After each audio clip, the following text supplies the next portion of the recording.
Assalamualaikum warahmatullahi wabarakatuh. Izin memperkenalkan kami dari kelompok 2 mengenai aspek ekonomi dalam hukum persaingan, izin mempresentasikan hasil kerja kami.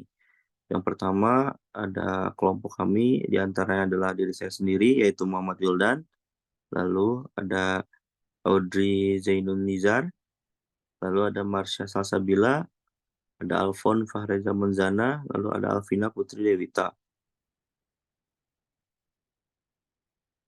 Selanjutnya akan dijelaskan oleh teman kami. Baik, di sini saya akan menjelaskan untuk aspek ekonomi dalam hukum persaingan usaha. Hukum persaingan adalah hukum yang mengatur tentang interaksi perusahaan atau pelaku usaha di pasar. Oleh karena itu, untuk memahami apa yang hukum persaingan berjalan dapat mencapai tujuan utamanya, maka diperlukan pemahaman mengenai konsep dasar ekonomi yang dapat menjelaskan rasionalitas munculnya perilaku perusahaan di pasar. Yang pertama itu ada konsep dasar ilmu ekonomi. Ilmu ini tuh tentang studi bagaimana individu dan masyarakat mengalokasikan sumber daya langka secara etimologi. Kata ekonomi berasal dari kosakata dalam bahasa Yunani yaitu oikos dan nomos yang berarti aturan dalam rumah tangga. Konsep aturan rumah tangga tersebut berkembang menjadi ilmu yang mengajarkan cara-cara bagaimana manusia berusaha memenuhi kebutuhan yang tidak terbatas dengan sumber daya yang terbatas.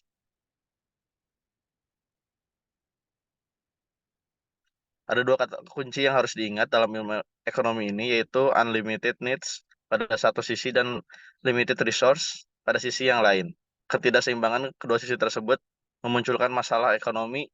Dengan demikian dapat dikatakan bahwa ilmu ekonomi adalah ilmu yang berusaha mengatasi masalah ekonomi pada hakikatnya. Kunci untuk mengatasi masalah ekonomi adalah melakukan alokasi sumber daya yang tepat. Karena kebutuhan sifatnya baik tidak terbatas, maka tidak semua kebutuhan dapat dipenuhi. Oleh karena itu, pilihan menjadi konsekuensi logis dari upaya pemenuhan kebutuhan tersebut.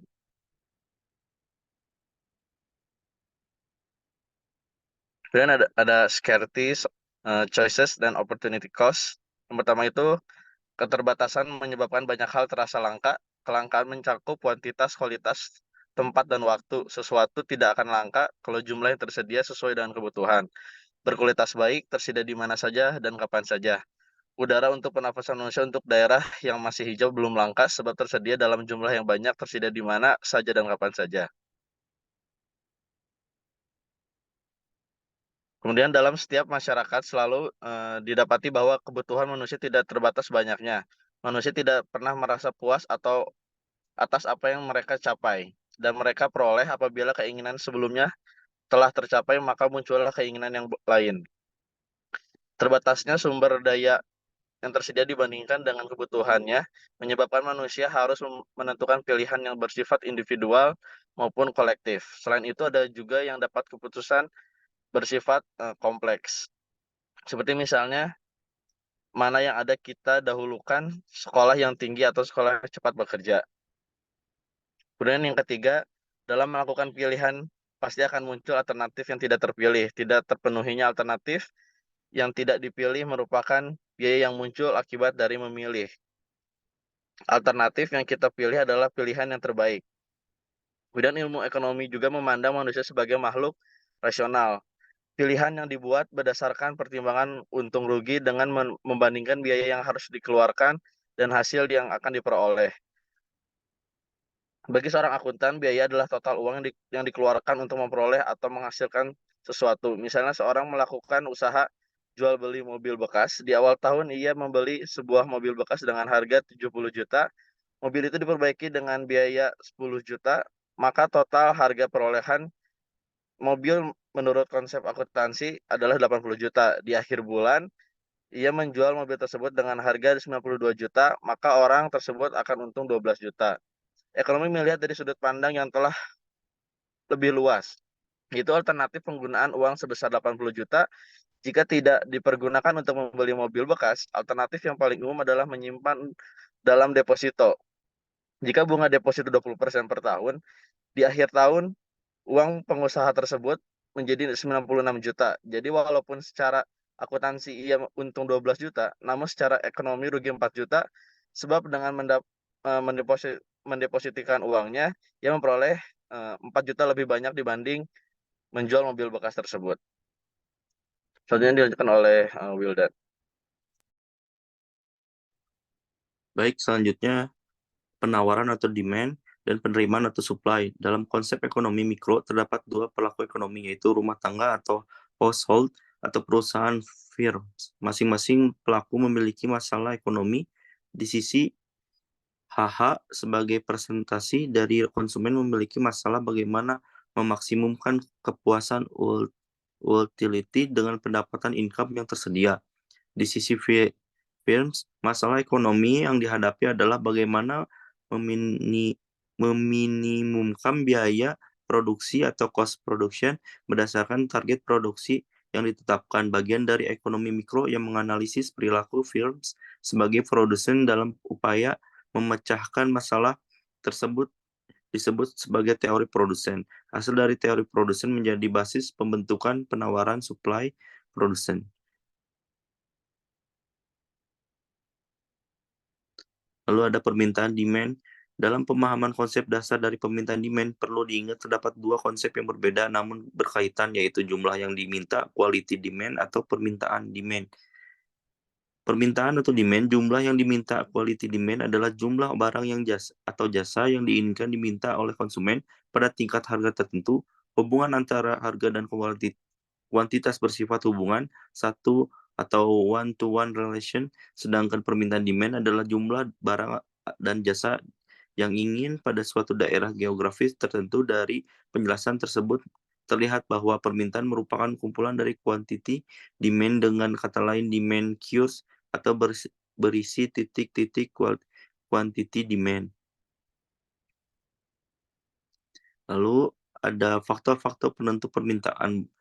Berapa banyak barang dan jasa yang ingin diminta oleh konsumen tidak hanya dipengaruhi oleh faktor harga saja, melainkan juga oleh beberapa faktor lain. Faktor-faktor penentu permintaan adalah: yang pertama ada harga barang itu sendiri, harga barang lain yang terkait, tingkat pendapatan per kapita, selera atau kebiasaan, jumlah penduduk, perkiraan harga di masing-masing masa mendatang, distribusi pendapatan, dan yang terakhir ada usaha produsen meningkatnya penjualan. Selanjutnya akan dijelaskan oleh teman saya.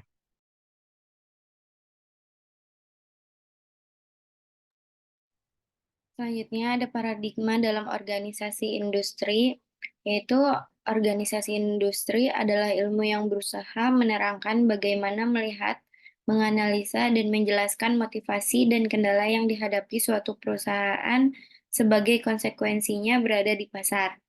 Permasalahan di dalam organisasi industri adalah perusahaan, terutama perilakunya.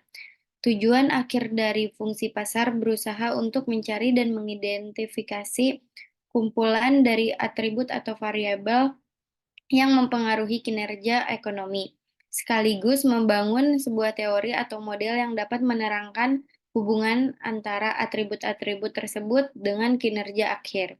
Ekonomi yang pertama kali membangun sebuah kerangka formal yang berisi atribut-atribut pasar adalah Edward S. Mason dari Universitas Harvard pada tahun 1930-an. Atribut-atribut pasar yang dimasukkannya ke dalam kerangka analisa adalah kondisi dasar, struktur pasar, perilaku, dan kinerja.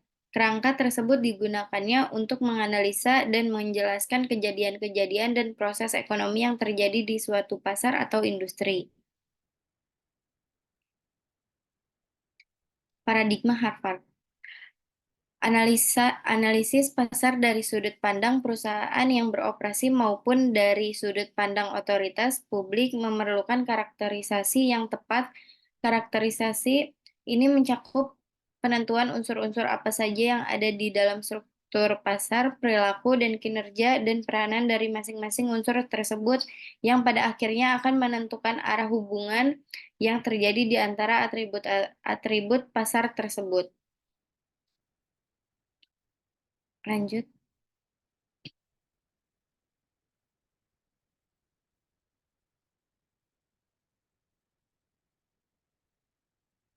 Paradigma Chicago. Aliran Chicago menekankan pada pentingnya analisis teoritis. Aliran Chicago semakin berkembang dengan masuknya ekonom-ekonom teori yang selama ini berkecimpung dalam mikroekonomi. Perbedaan yang mendasar adalah jika aliran SCP tradisional menggunakan model persaingan tidak sempurna sebagai teropong yang paling tepat dalam memandang perilaku industri, maka aliran Chicago memilih model persaingan sempurna karena dianggap memiliki kekuatan penjelasan atau bisa disebut explanatory power yang lebih baik. Selanjutnya akan dilanjutkan oleh rekan saya.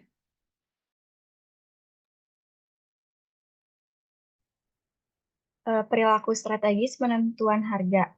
Perilaku strategis adalah sebuah konsep bagaimana sebuah perusahaan dapat mengurangi tingkat persaingan yang berasal dari persaingan yang sudah ada maupun pesaing potensial yang baru akan bermain di pasar yang pada dasarnya ditunjukkan untuk peningkatan profit perusahaan.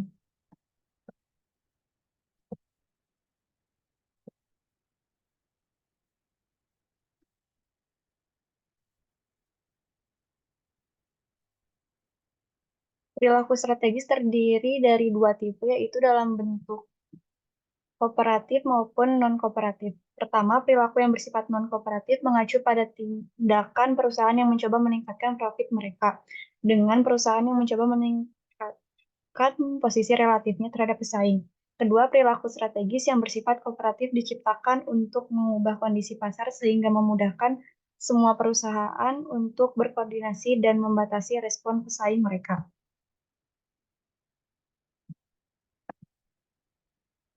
Ada predator pricing atau jual rugi. Predator pricing secara sederhana didefinisikan sebagai tindakan dari sebuah perusahaan yang mengeluarkan pesaingnya, menetapkan harga di bawah biaya produksi. Selanjutnya ada price discrimination, diskriminasi harga. Dapat didefinisikan tindakan perusahaan menjual produk atau jasa yang sama dengan harga berbeda ke pembeli berbeda pada waktu yang hampir bersamaan. Diskriminasi harga dilakukan dengan tujuan utama untuk mendapatkan profit yang lebih tinggi. Terdapat 3 bentuk penerapan diskriminasi harga seperti yang akan diuraikan sebagai berikut. Diskriminasi harga tingkat pertama.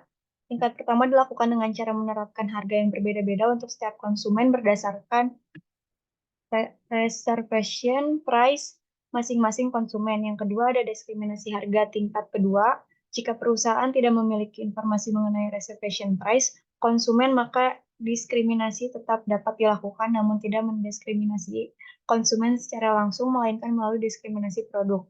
Yang ketiga, diskriminasi harga tingkat ketiga. Pada diskriminasi tingkat pertama, perusahaan mengetahui reservation price masing-masing konsumen. Selanjutnya akan dilanjutkan oleh teman saya. Selanjutnya, pasar bersangkutan. Penentuan pasar bersangkutan yang tepat diperlukan untuk mengidentifikasi seberapa besar penguasaan pasar oleh pelaku usaha dan batasan dari perilaku anti persaingan yang dilakukan. Dengan mengetahui pasar bersangkutan, maka dapat diidentifikasi pesaing nyata dari pelaku usaha dominan yang dapat membatasi pelakunya.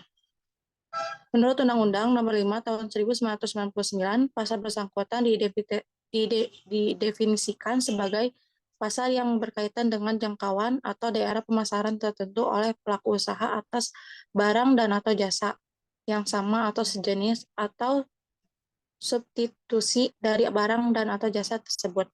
Dalam pengertian tersebut terdapat dua dimensi, yaitu dimensi produk yang terlibat pada kalimat atas barang dan atau jasa yang sama atau sejenis atau substitusi dari barang dan atau jasa tersebut, dan dimensi wilayah yang terlihat pada kalimat berkaitan dengan jangkauan atau daerah pemasaran tertentu.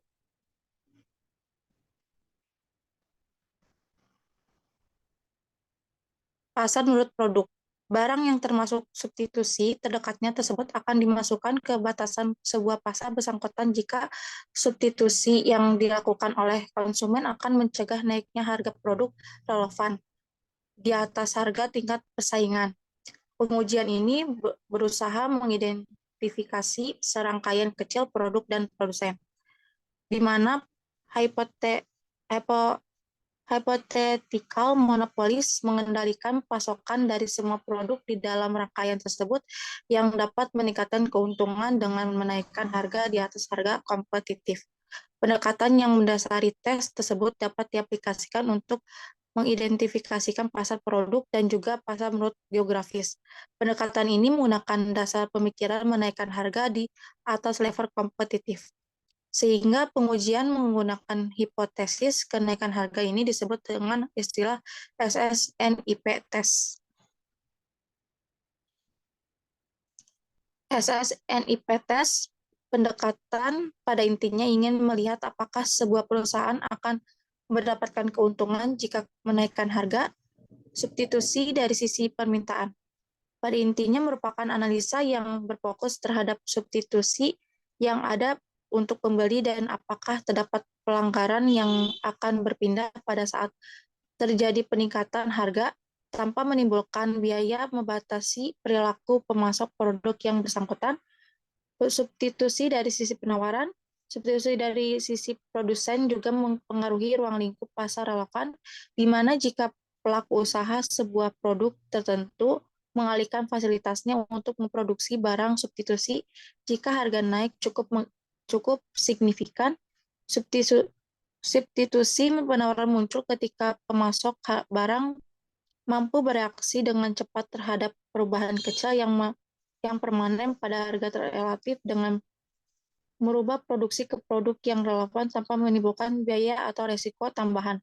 Dalam kondisi ini, potensi dari substitusi penawaran akan memiliki dampak disipliner yang sama terhadap perilaku persaingan dari perusahaan-perusahaan yang terlibat.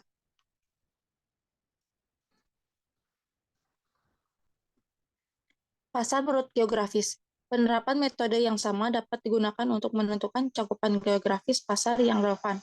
Ketersediaan produk, kebijakan perusahaan, biaya transportasi, lamanya perjalanan, tarif, dan peraturan perdagangan menjadi faktor penentu dalam wilayah geografis. Bukti seperti survei konsumen, perilaku pesaing, dan analisis perubahan harga lintas wilayah dapat digunakan untuk membuktikan bahwa dua wilayah merupakan pasar yang sama jika terdapat pergerakan harga produk yang serupa dan tidak dipengaruhi oleh perubahan biaya produksi.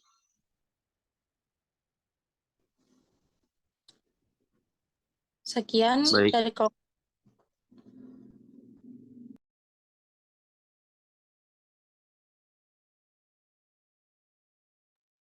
Baik, sekian dari kelompok kami. Apabila ada kekurangan, mohon dimaafkan. Wassalamualaikum warahmatullahi wabarakatuh.